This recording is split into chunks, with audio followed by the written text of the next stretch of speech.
তারা তো অন্য রাজ্য থেকে এসেছেন। তাহলে সেই সব রাজ্যে সব পলায়ন করে বাংলায় চলে এসছে।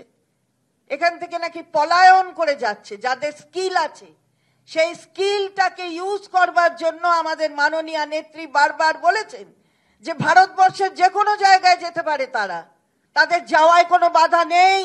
আপনি সংবিধানের কথা বলছেন আর আপনি রাইট টু মুভমেন্ট আটকাচ্ছেন, আপনি সংবিধানের কথা বলছেন, আপনি রাইট টু স্পিচ আটকাচ্ছেন।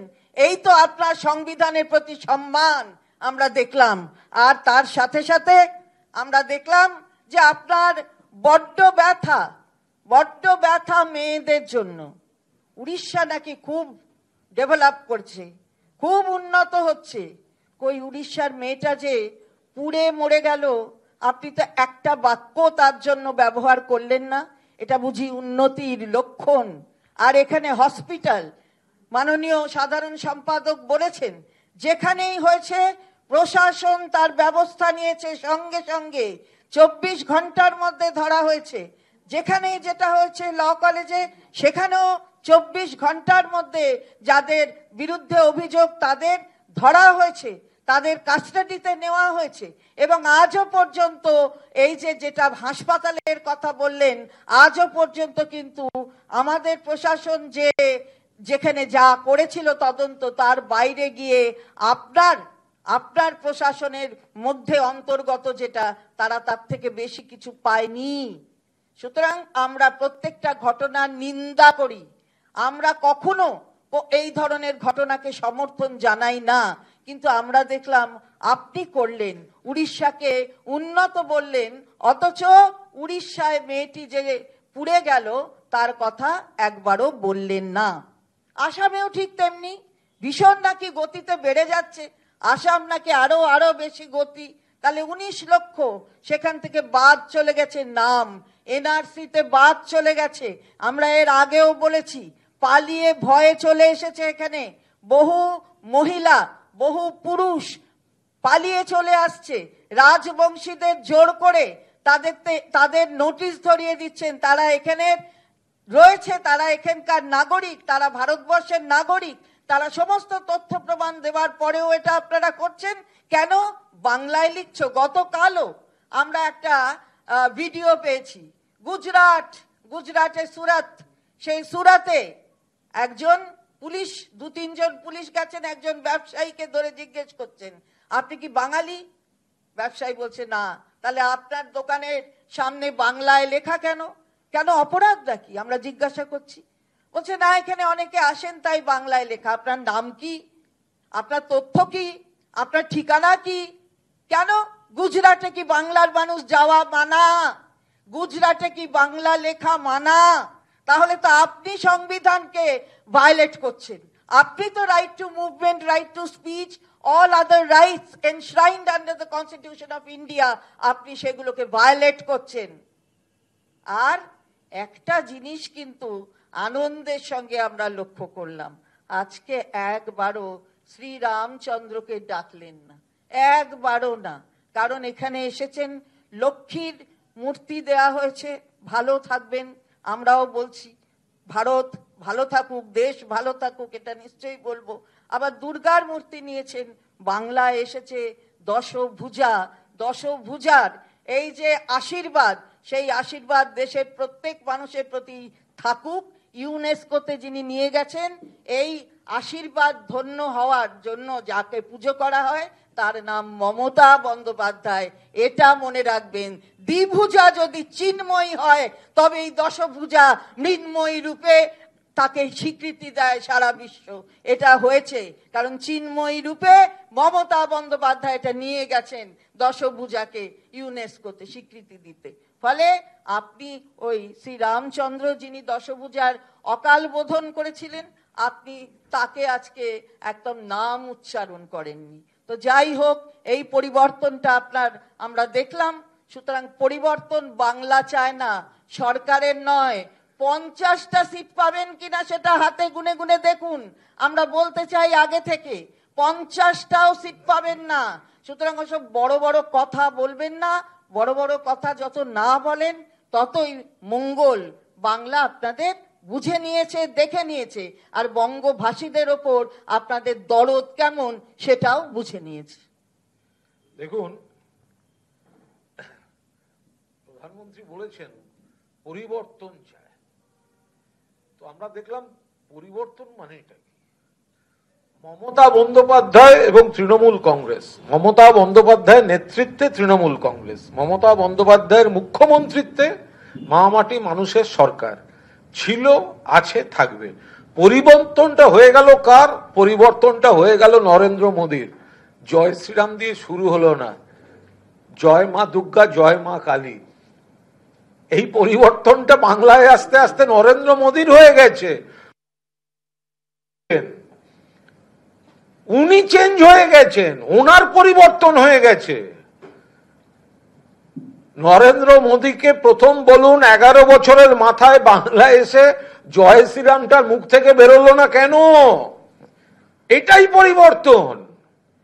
ভগবান রামকে আমরাও শ্রদ্ধা করি, কিন্তু যারা নাকি জয় শ্রীরাম জয় শ্রীরাম জয় শ্রীরাম, প্রধানমন্ত্রীর মুখে এতটা পরিবর্তন যে প্রধানমন্ত্রীর মুখে জয় শ্রীরাম উচ্চারণ হলো না, জয় মা দুর্গা, জয় মা কালী। কোন মা দুর্গা?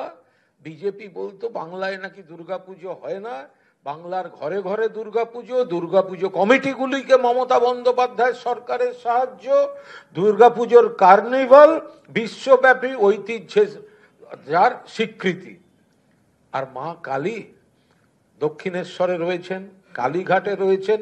আর প্রধানমন্ত্রী যদি মা কালী পুজোর দিন একটু আসেন, তাহলে মমতা বন্দ্যোপাধ্যায়ের বাড়িতে গিয়ে মা কালীর আশীর্বাদটা নিয়ে আসবেন। ওটা মমতা বন্দ্যোপাধ্যায়ের বাড়িতে পুজো হয়। ফলে 11 বছর প্রধানমন্ত্রী হওয়ার 11 বছর বাদে প্রধানমন্ত্রী চেঞ্জ, শিফটেড ফ্রম জয় শ্রীরাম টু জয় মা দুর্গা, জয় মা কালী। এইটাই বাংলার মাটি। আপনাকে আমরা চেঞ্জ করিয়ে দিয়েছি, মমতা বন্দ্যোপাধ্যায় চেঞ্জ হবে না। 2, ইমানদার সরকার টরকার বলেছেন, মঞ্চে তো দল বদলুরা, তাদের নিয়ে আপনি কি পরিবর্তন করবেন? যারা তৃণমূলে থাকাকালীন আপনাদের আঙুল উঠতো তাদের দিকে দুর্নীতিগ্রস্ত বলে, তারা তো আপনার মঞ্চে, তারা আপনার নেতা, তারা আপনার পাশে। আপনি তাদের নিয়ে কি করবেন? তাদের নিয়ে ইমানদার যারা নিজের দলের সঙ্গে বিশ্বাসঘাতকতা করে, তাদেরকে মানুষ বিশ্বাস করবে? একটা জল ঢোড়া না কি একটা হেলে সাপ ঢপাস করে নরেন্দ্র মোদীর কাকার বয়স, সে গিয়ে ঢপাস করে তাকে একটা প্রণাম করে বসলো, একটা কিম্ভূত কিমাকার জামা কাপড় পরে। হ্যাঁ, বোঝো। এখন আর একজন রাজনৈতিক পদে আছেন, তৃণমূলে থাকলে যাদের বিরুদ্ধে নাকি অভিযোগ, তাদের এই করতে হবে, ওই করতে হবে, সেই করতে হবে, তাদেরকে নরেন্দ্র মোদীর পাশে বসিয়ে তিনি বলছেন নাকি তিনি পরিবর্তন আনবেন। আপনার দলটাই পরিবর্তন হয়ে গেছে। তৃণমূলের বাতিল ছাঁট মালগুলো সব আপনার চারপাশে বসে আছে। যাদের বিরুদ্ধে আপনাদের অভিযোগ ছিল, তারা তৃণমূলকে নিষ্কলঙ্ক করে আপনার মঞ্চে গিয়ে বসে আছে। আর আপনি জয় শ্রীরাম থেকে জয় মা দুর্গা, জয় মা কালীতে শিফটেড হয়ে গেছেন। ফলে এই বক্তৃতা যেটা করেছেন, প্রত্যেকটা পয়েন্ট যেটা চন্দ্রিমাদি বললেন, আপনারা যে প্রশ্নই করবেন আমি জানি, যে কটা উনি পয়েন্ট বলেছেন তার প্রত্যেকটার উত্তর এখানে মাননীয় মন্ত্রী দিয়েছেন। ফলে আমাদের একটা অনুরোধ থাকবে যে দয়া করে আপনারা যারা প্রধানমন্ত্রীর ভাষণ দেখাবেন, তোপ দাগলেন, বিস্ফোরক মোদি, দয়া করে তার একটু তথ্য প্রমাণ সহ আমাদের উত্তরগুলো একটু দিয়ে দেবেন। আর পোর্টালগুলোকে বিশ্বাস নেই, এমনি আমাদের ঠান্ডা লেগে যাবে। সকালে দুপুর থেকে দেখছি ধুয়ে দেবেন প্রধানমন্ত্রী, ধুয়ে দিলেন প্রধানমন্ত্রী, ধুয়ে দিলেন প্রধানমন্ত্রী। কত জল নেব আমরা? তো ঠান্ডা লেগে যাবে।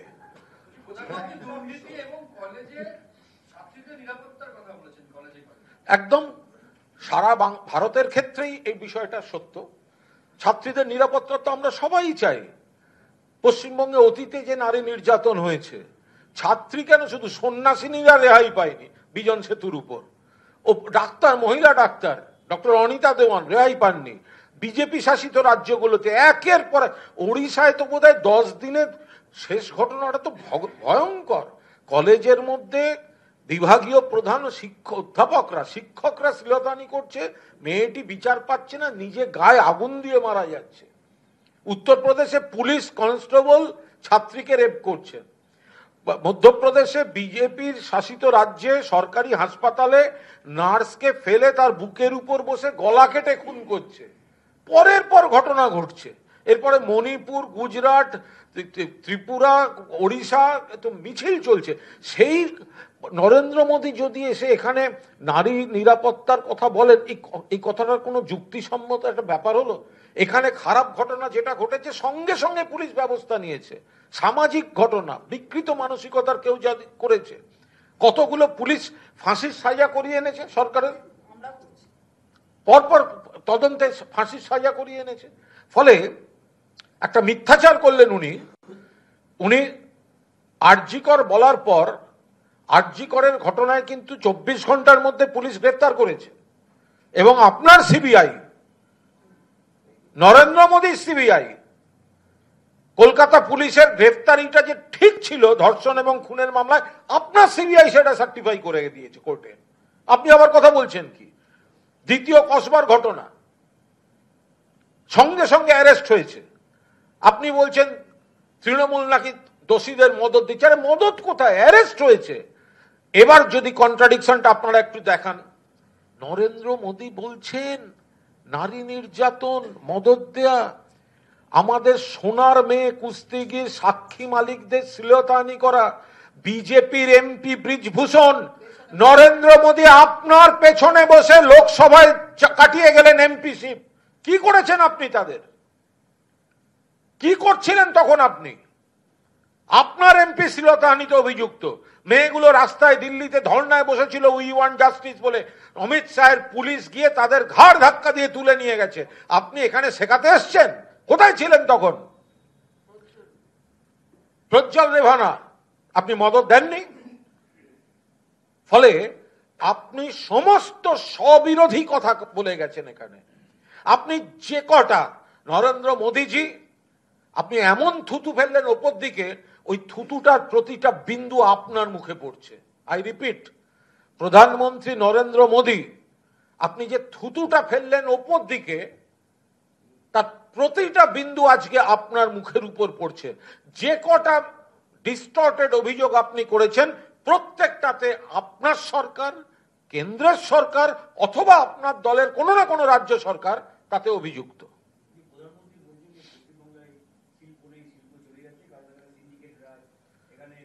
21 সালে বলেছিলেন, জবাবটা পেয়েছেন তো? আপনাদের প্রধানমন্ত্রী ভাষণটা আজকে চালানোর পাশাপাশি আপনাদের লাইব্রেরি থেকে চালাবেন, একই ভাষা একই কথা। বিপুল বিনিয়োগ এখানে আসছে। সারা ভারতবর্ষের শ্রেষ্ঠ শিল্পপতিরা বাংলায় আসছেন এবং এটা কোনো প্রতিশ্রুতি নয়, ধারাবাহিকভাবে কাজ চলছে তার। ফলে প্রধানমন্ত্রী যেটা বলেছেন সেটা ডাহা, বিকৃত সত্যের অপলাপ, বাংলার ভাবমূর্তিতে কালিমা লিপ্ত করার জন্য তিনি এই কথাটা বলেছেন। বাংলায় শিল্পের প্রসার ঘটছে। 34 বছরে উগ্র ট্রেড ইউনিয়নিজম, উগ্রভাবে শ্রমিক আন্দোলন, ধর্মঘট,